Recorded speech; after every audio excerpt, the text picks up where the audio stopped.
feel like one thing that's overlooked when you're doing these though is make sure you got a nice lock in.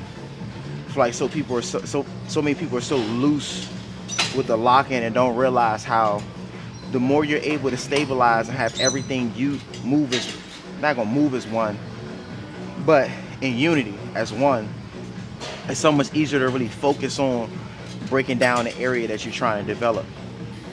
And like I said, the lock-in makes a big difference. So I like to shrug first, then relax. Nice and tight, core nice and tight. Still breathing out, down.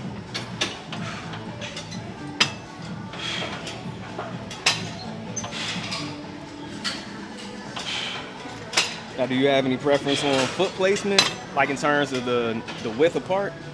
So I'm gonna be real with you. I'm not a big fan of like the foot placement being wide or being in. I will admit, I naturally will go in sometimes. If I go in, I'll generally use a lighter weight. My personal recommendation is, I think the most important with leg extension is make sure you always do one leg too. I feel like we get so caught in doing both legs together that we forget about each leg as the individual has to work as one. So throwing in the isolation to me is going to be a little bit more important than going in or going out with the feet.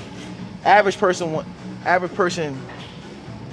not going to say claims, but they say it hits different parts of the quad. My only thing is the people that generally are doing a lot of this and doing a lot of that, body fat percentage isn't low enough for it to make that big of a difference. So it's kind of like, why not just focus on just doing it the right way, Right. and leave it at that. But like I said, if you do go in with feet closer, use a lighter weight for sure.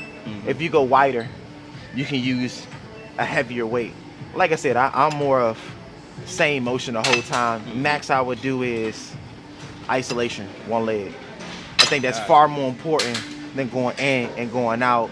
Because like I said, when we do leg exercises, whether it be seated leg curls, leg extensions, leg press, you don't really see a lot of people in the gym doing one leg at a time. You generally see them using both legs. So I would say far more important than going in or going out. You already know with me, oh, this feels so much better. Oh my gosh, feels so much better with that seat adjustment. For me, I generally like the same thing, go up each and every set. Still trying to chase your original number though.